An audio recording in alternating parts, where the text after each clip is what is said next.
Hey everyone, welcome to another episode of Boring to Badass. And today we have a good friend of mine that I've known for a long time, even personally before professionally. We have Laura Pensatencio. She is the social savvy geek. She is a master at social media, and I'm really excited to have her on the show today because I think there's a lot of things we can learn about how to do branding effectively and correctly on social media, because let's be honest, a lot of stuff on social media, especially in the B2B space, is pretty bad. So thank you for being on the show, Laura, and welcome. Thank you. Thank you for having me. It's exciting to be here. Awesome. Cool. So, I usually always start the show, tell us a little bit about you, your journey, why you started Social Savvy Geek, and just kind of what's transpired over the last few years. Sure.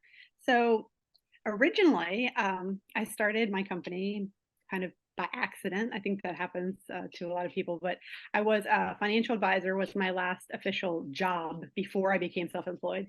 And there was a lot of movement in the markets back in 2009. People probably remember everything tanked. And about 75% of financial advisors lost their jobs. So at that time, I had been enjoying solving puzzles for my clients and helping them figure out what they wanted and how to get it. And I really enjoyed like business networking, going out meeting people. And I had found that I was exceptionally good at using this at the time brand new marketing method of using social media. And people were just blown away by the fact that I was actually getting clients who were not from my warm market. They weren't my friends, they weren't my family, they weren't people I already knew. And I was the only person in the office who had clients who hadn't known me prior to working. And so people started asking me to speak about social media and train other people on how to use it. And I couldn't take any money for this at the time because I was a financial advisor and they're so worried about money laundering and SEC violations that I couldn't get paid. So it was something I was doing as I don't know, just because people were asking me and I really enjoy it. I went to school to be a teacher and I went for art and I also went for criminal justice and I'm ridiculously well-rounded, but long story short, I love teaching. So I was doing this public speaking and all this. And so then when the market tanked and I lost my job, women who were in a networking group I was participating in were like, oh, so now you can manage my social media for me and I can pay you. And I was like, oh, why, yes, you can. I'd be happy to do that. And so that's how I got started. And I thought mistakenly that because I had clients before I decided I wanted to have a business, I was still looking for work. And I had decided that I wanted to go into marketing because I enjoy it so much. And at the time, if you didn't have a bachelor's degree, potentially a master's degree, and at least 5 years experience doing it, nobody was hiring full time. And so I just started doing freelance. And then those women encouraged me and said, hey, why don't you just do what you're doing? Give it a name, start a company, and stop looking for a job. And that turns out to be what I did. And I thought because I had, and it wasn't just women, I had male clients as well, but these people were they were speakers and authors and coaches, and that's what they did. And I thought because I had clients before I started my agency, as it were, that getting clients and keeping clients over the years was fine. But getting new clients, I thought, oh, that'll be easy. I didn't have any problem getting the first ones. But no, that's not how it works at all. So that's how I got started. Um, yeah. And then I think you would ask about the journey of like how I got from there to Yeah. here. Yeah. And so initially, I was basically a glorified virtual assistant because I didn't have the confidence to tell people, no, I'm going to do what I know you need to do. And um, then that's going to get you better results than what you're asking me to do and giving me money for. So I did gain the confidence to say, hey, I'm going to be the expert. I'm going to tell you the strategy. We're going to do it my way. You're going to get better results and you'll be happy. But we were still only doing social media, which at the time was basically Facebook, Twitter, and like LinkedIn was new. Yeah. And so we were doing LinkedIn, but people weren't getting the results that they wanted. And then they were angry. And I'm like, why are you angry with me when I'm doing exactly what you asked for and what you paid me for, and the deliverables were more than promised, and I was, doing it. And then I realized, they don't want social media. They Yeah. say they want social media, but what they want is more leads and eventually actually clients. So Mhm. at each stage, I would say, well, if you want to get results faster, let's add in email marketing. And then I started creating full funnels for people so that they could go from awareness to engagement to getting an appointment on the books and then actually converting people. And then we got to the point where people were saying, well, I'm still not making any sales. And I'm like, well, how are you following up with these leads? And they weren't. So I started implementing back end systems and processes for their CRMs Mhm. and making sure that they had every opportunity to close these people into being clients. So that's how I went from social media manager basically Mhm. to full service social, not, it's not social media anymore, it's digital marketing Yeah. agency. Yeah, and along the way, I actually started a second company. So I provide coaching for people who don't, those who are kind of newer and don't have the budget for full service marketing agency, because that's expensive. So if they don't have the budget for full service, I work with those speakers, authors, coaches to market themselves. And that way they can train themselves or their team to do it. So yeah, that's where we are these days. Very cool. So one of the things you were talking about, building awareness on social media is like the first step kind of towards that funnel eventually and all that. Yes. Why do you feel social media is such a great platform for building brand awareness? And then how can B2B businesses leverage that? Well, typically, I recommend social media because it's low-hanging fruit. It's, people are there, and typically they're there for, depending on the platform, they're there for different reasons. So on LinkedIn, people are typically there to network and do business. So it's Mm. great for B2B. And then on Facebook, people say, oh, well, my audience isn't there. Well, they are there. They're just not looking to network for business there, but they're there. So you have to approach it differently. But it's gotten more difficult over the years, honestly, to get people's attention and keep it on social media because there's so many people, and it was so even for people to get on that now there's, millions of people doing it. But I've still found that if you're not well branded on social, if people meet you when you're networking or if they see you on social and they go back to their page, if it's not branded well, they're moving on Mhm. because you've like broken trust. So you have to make sure that your experience is as expected when people come to your social media pages. So even if tactics change, like keeping a well-maintained active social presence matters. So you shouldn't just, because I've seen this all the time and I'm guilty of it too, where clearly a company decides they don't want to use a social platform anymore and they keep their page up, but they don't update it. And it has an old version of a logo or old visuals. What's your recommendation if someone wants to essentially say they're on Facebook before and they're like, we're done with Facebook? What's your recommendation on what they should do so they don't have that issue of looking like they just abandoned it? Always recommend that people start with their core content. Like you need to take your values and your methodology and what sets you apart from other people and create core content that's your branded content. And that's what you talk about. And it's not necessarily the exact only thing you talk about, but it's your evergreen content. It's who you are, what you do, your mission, your methodologies, the pillars of what you teach. And you create a library of content for that and make sure that it's branded visually, the language you use, the tone of your voice, the way that you write. Branding isn't, as you know, just visual. And from that core content, you can create what I call evergreen content, and that's because it never goes out of style. It's not relative to the news, it's not time sensitive. It is the core things that never change. And you create that, brand it well, and then make sure that all your headers on all of your socials are up to date with your current brand, obviously. Typically, I would recommend changing those out at least twice a year, if not, quarterly, but no more than that. You don't have to change them up weekly. It's fine Mhm. because that's just busy work. But Yeah. you can schedule this evergreen content using a tool because you shouldn't be on social platforms posting like natively. That's a waste of time. Yeah. And you don't get enough benefit of posting natively to make it worthwhile to do so. Like people are like, oh, I get more reach if I post directly. It's negligible and you're wasting your time. That's my take on that. But if you schedule it into a scheduling tool, and there's several, it depends on what level of business and what you do, which tool is the correct one. I love helping people match to the right tool. It's super fun. Yeah. But anyway, for my agency, for example, I use Agorapulse. And so I will schedule posts in there for myself and for clients, and they just go out. You don't have to be in the social media all the time to have an active presence.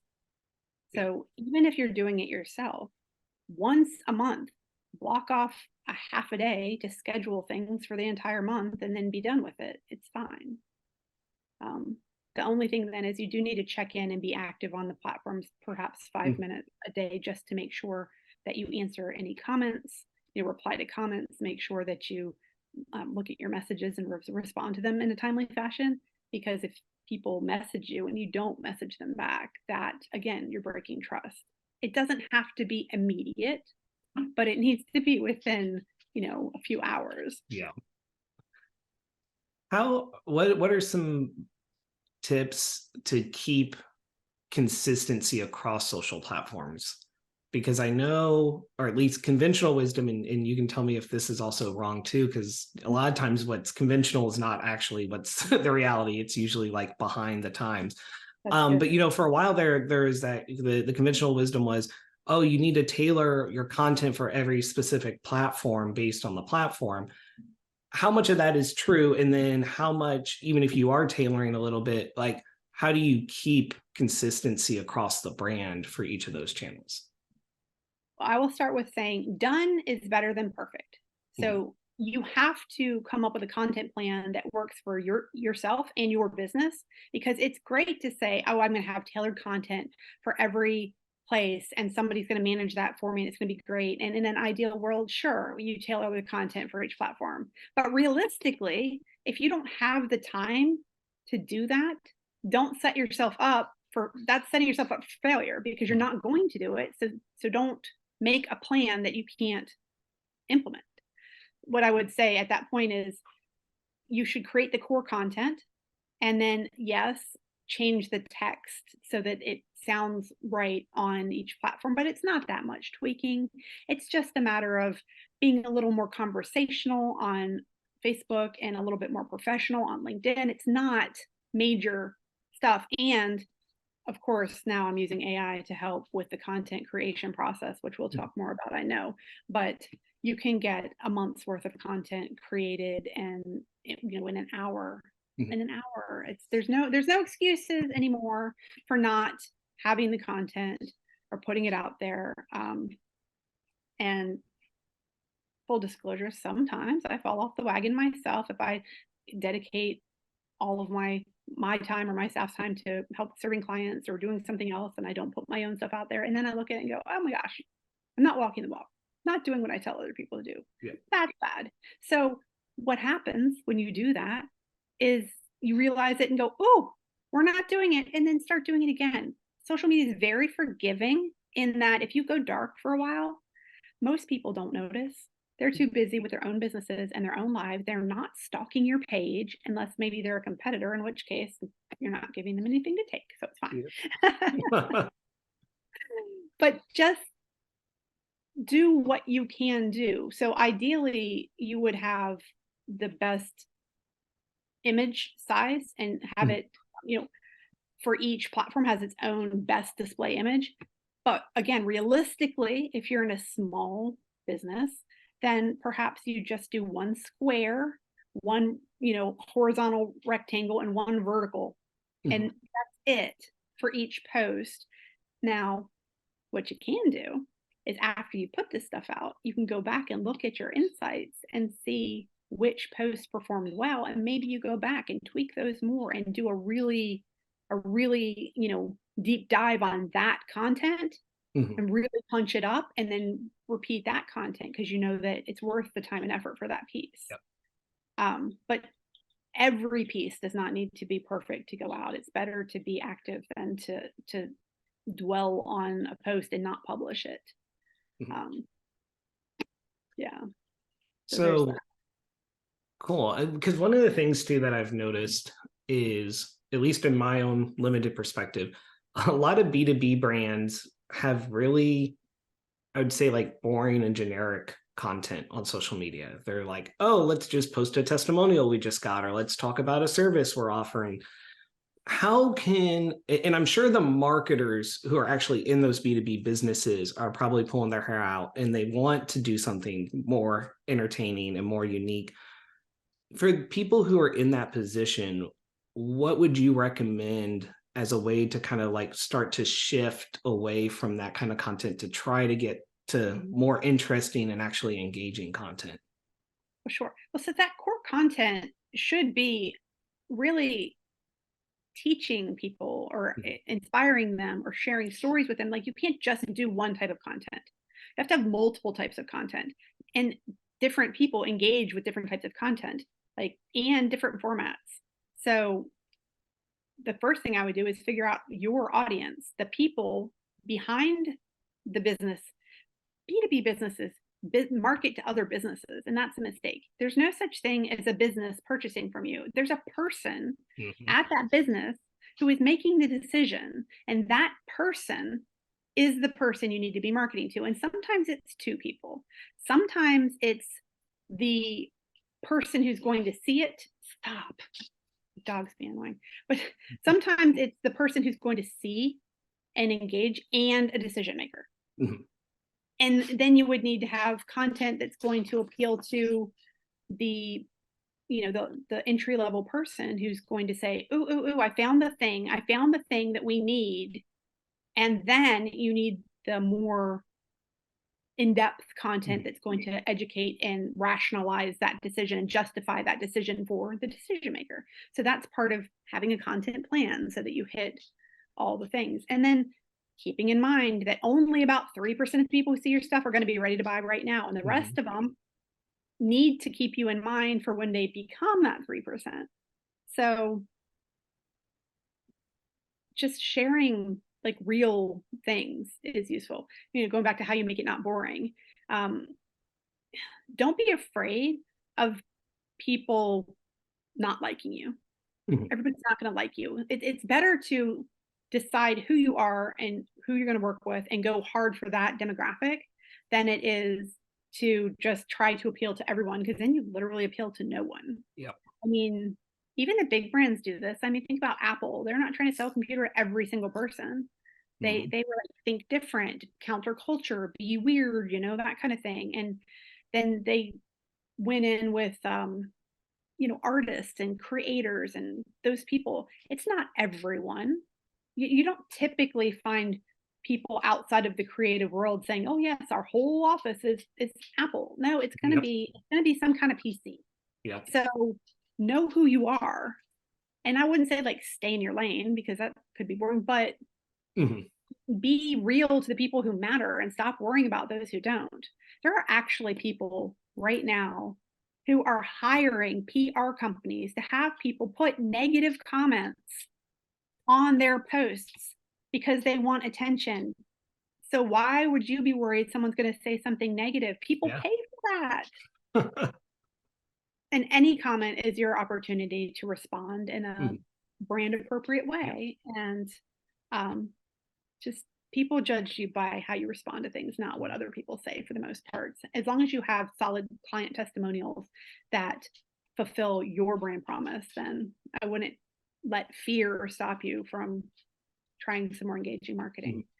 Let people in. I mean, they love to see behind the scenes stuff and stories of your actual employees, and like just taking a phone out and videoing in the back end of doing stuff.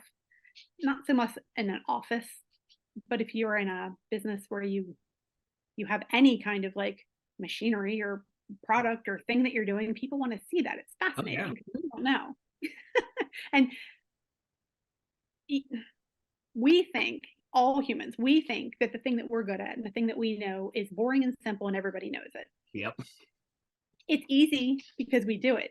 everybody else thinks it's weird or complicated or difficult, and they don't understand it. And so getting down to the actual very basic, simple things that we understand and think, oh, that's so dumb. Nobody wants to know that.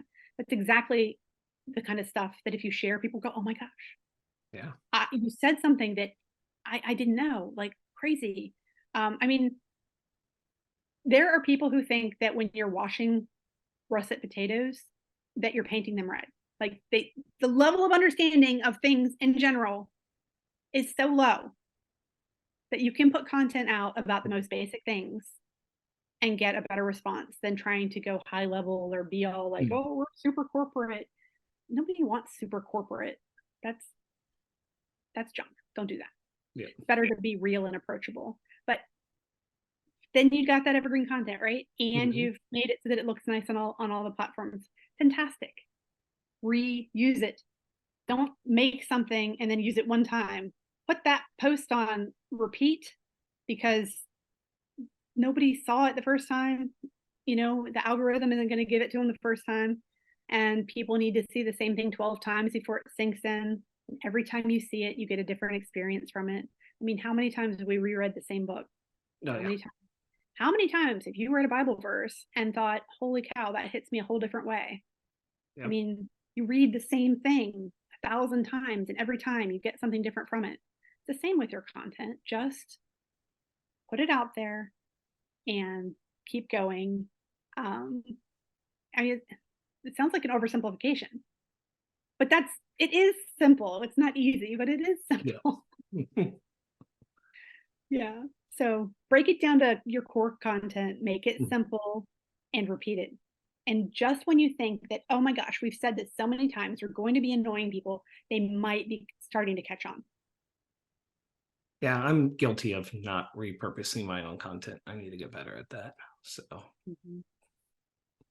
Yeah. Well, and if you spent a time making a long article, chop it up into short articles and, make a version of it and put it on LinkedIn, publish it directly into the LinkedIn publisher, yeah. like put it into your, don't put exactly the same content every place when you're doing long form, Mhm. because you got to figure out where your audience is. Now, if you have a different audience in your emails than you have on LinkedIn, and it's a different audience than reading your website, then you can put exactly the same content in each place because they're not seeing it multiple times. Mhm. If your business finds that you have the same people on visiting your website and on your social and on your LinkedIn, then you don't put exactly the same thing, because then the long form, they're going to be like, oh, I already read this. Now, short form, repeat, repeat, repeat. Okay. Long form, don't repeat, repeat, repeat. Caveat, to be clear. Yes, you can report the reuse the short form stuff, chop the long forms up, mix it up and reuse it. Yeah. Cool. So, because I do want to talk about AI as well, Mhm. because I know you're a big advocate for using AI, and I think it's obviously whether you like it or not, or whatever you think of it, right? It's here to stay. Mhm. Um, and so I'm curious as well to start that discussion when it comes to building those core pillars and the authentic kind of voice in your social post. How do you use AI but then still make sure it's authentically you? Well, I'm glad you asked, because using AI is so much fun. So I'm currently using, every day I use Magi and I use Canva. I mean, because that's things that I use. And I just absolutely love Magi, and it's super fun. It actually gives you access to ChatGPT and Claude and Dolly and I see it. And I think they're adding Mid Journey to it. Oh. So there's visual, like you can make images, and it's got text, but it's got folders for organization, and it's just an amazing thing.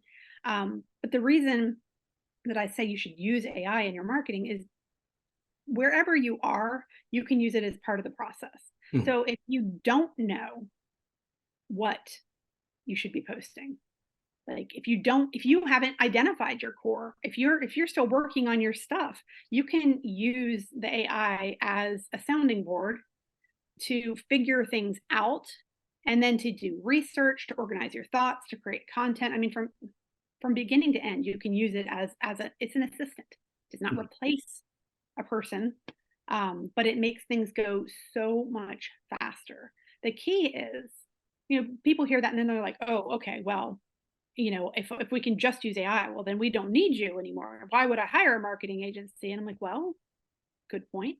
But there's a couple of caveats to that. One is, in order to get the results that you want from the AI, you do have to know how to interact with it in a way that gets the results you want. You have to know the right questions to ask, prompts to use, and it takes time. To make it authentic and sound like you can train the AI with your areas of expertise and give it writing samples so that it can learn your voice and your tone and get a lot closer to how you write. Now, am I suggesting that you just pump out long form content on AI and then don't edit it and publish it? No, I wouldn't say that. But what I would say is that you can train it so that it comes out with a great rough draft. It's a Mhm. great first Yep. draft, and then edit it. Go in and say, oh, I wouldn't use that word. I'm going to use this word instead. And then you can give feedback to the AI and say, hey, I would never say this, and I would say this, and change that. But you have to keep in mind that AI has a limited memory.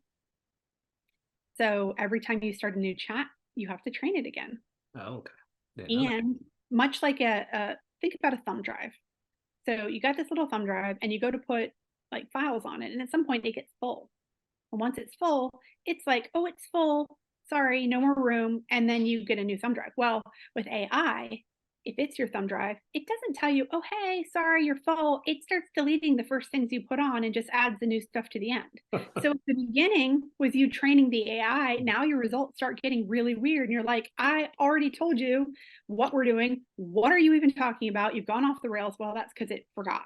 Mm, So one of the cool things about Magi is it allows you to create brands, mm, and you can create custom personas, uh, either within the brand or just in general. But mm, so I have a persona that is trained to operate as me. And I have told it it's an expert in digital marketing and funnel strategy and software.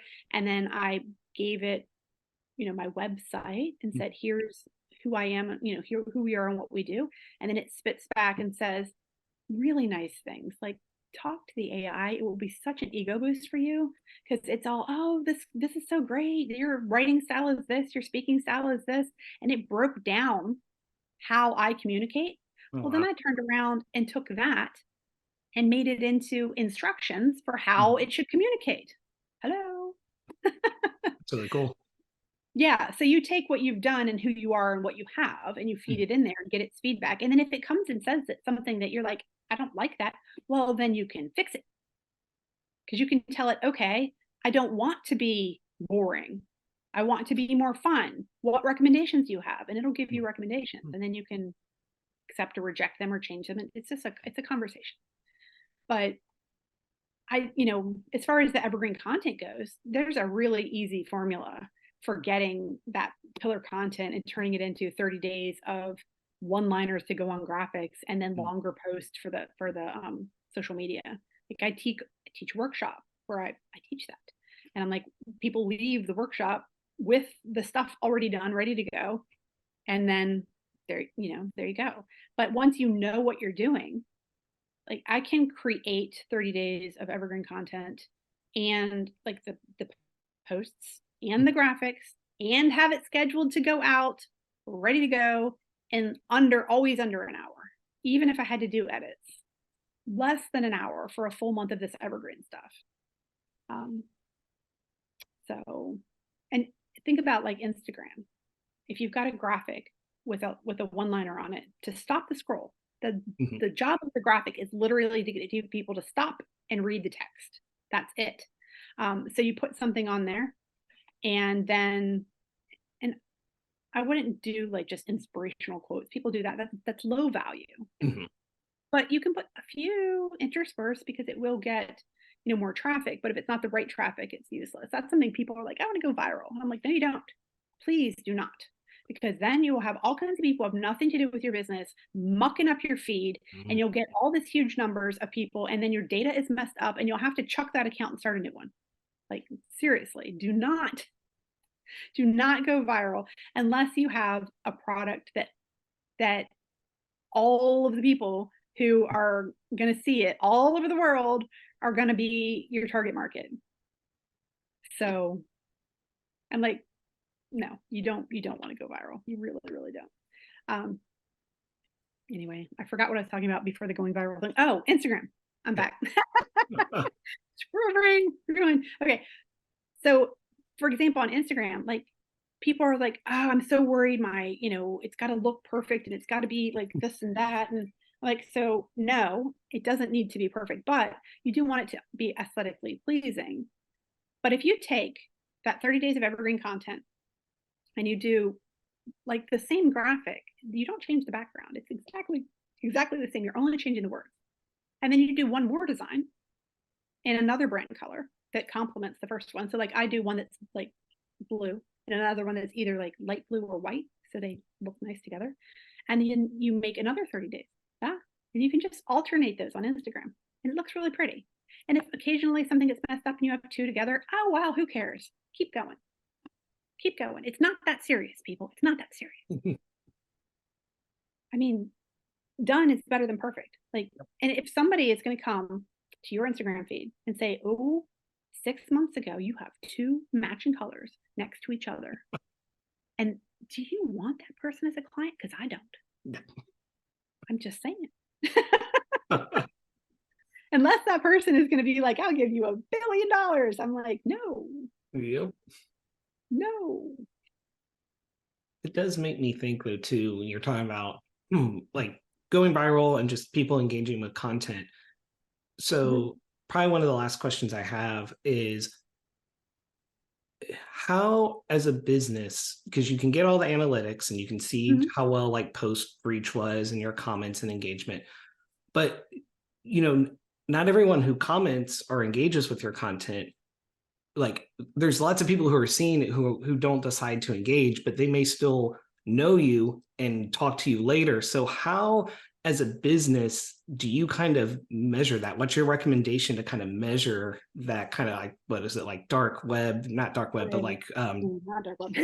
So like, here's the thing. Yeah. If you're putting the content out, part of the key of business is to be around when people come back. Like, if you start a business and you don't, if you don't get traction and you go out of business, you're sunk. But a lot of putting content out is like, think about old school advertising. You put up a billboard, you put something on TV, you put something in the newspaper. Yeah, if you put a coupon code on it, you can track that something came from that. But typically it's awareness. It's people knowing you exist, and it's not measurable. It is not measurable. But what you can measure is sales. Yep. So that's why I look at revenue and see, sometimes it can't be directly tied in. But if you're not getting more leads, well, then we need to make some changes until we are getting leads. But I know I've been doing digital marketing as an agency for over 13 years now. And I know from doing it that people are seeing the content. There are lurkers. There are people who are not engaging with it at all, other than it will see like an impression, like somebody saw it. Yeah. But they didn't click on it. They didn't do anything. But I also know that I've had people show up on my calendar for a consultation who I've never heard of before. I've never seen them on social media. They're not even appear to be following me. They're not my follower. They're not my fan. I don't know who they are. I've never seen them before. And I get on the call with them and they say, I've been reading your blog for 5 years and I want to hire you. And I'm like, okay, of course. So, I mean, you can ask people when you start doing business with them, of course, where did you hear about us? What changed your mind? But people are unreliable witnesses. They can't remember where they've heard about you. But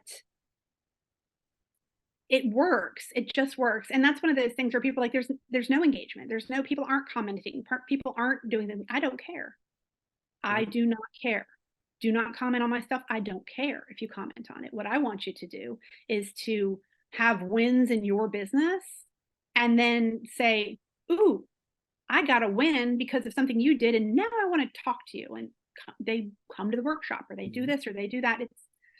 It's not a sprint. It's an ongoing slow burn, if you will. But I do campaigns as well. If you're doing a campaign with a specific purpose and a goal, that's easier to track. If you're doing ads, that's easier to track. But when you're just doing generalized marketing in an ongoing manner, it's not really trackable. But you will see your revenue increase. And if you've got opt-ins, and you can tell that people are getting it because you can track that. You can tell if your email list is growing. And quite frankly, speaking of email lists, social media changes the rules all the time.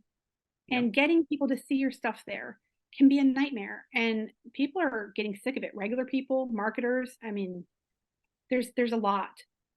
But you always own the data in your email list. As long as you make sure that you download it regularly, at a minimum quarterly, but I recommend monthly, because you could lose access to that. And your database of people is one of your most valuable business assets.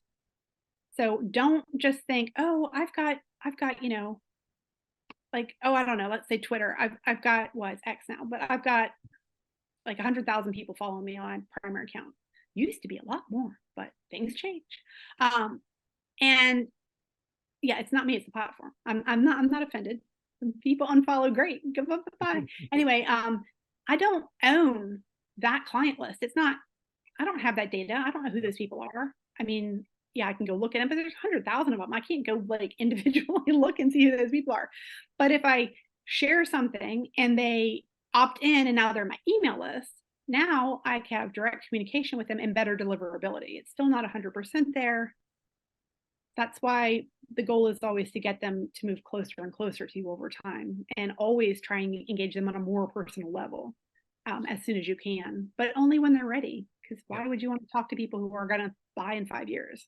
So marketing is simple, and also there's like a lot of strategy and process to it. So I don't want to overwhelm people, but awesome. So to wrap up, what are the best ways for people to, connect with you and to learn more about what you do and how to, follow Social Savvy Geek? Obviously, you're on social media. So I'm on social media. And since I'm Gen X and have ADHD, I love X because it's just little short conversations, but even that changes. But I'm on Facebook, I'm on LinkedIn, I'm on Instagram. My favorite method of communication is always text-based. I'm not a video person really, but gotta do what you like. But the best way I think for people to find out more and just engage is to go to Linktree/Social Savvy Geek. And it's counterintuitive to send people there instead of to my own website. However, that's where I keep my most up-to-date offers. You can schedule an appointment to talk to me. You can sign up for my next workshop. You can join my email list. And at the bottom, it has links directly to all my social media accounts for Social Savvy Geek, not for the other company. But that way, whatever you're looking for, you can go there and find it. So, cool. Awesome. Well, I love learning more about this, and some of the questions in some ways are probably selfishly for me to learn things, because I'm definitely not an expert at all when it comes to social media, and so I love learning all these new things, and I'm sure people listening hopefully have learned some stuff as well. And thanks for being on the show. Thank you so much. I look forward to teaching more people how to use the AI effectively. It's so fun. Cool. Well, maybe in the future we'll have to do another episode and we can do like a really deep dive into the AI, because I think that's really. I will do a live workshop for you if you want. It will be super fun. That'd be cool. Awesome. Well, thanks everyone for coming on the show.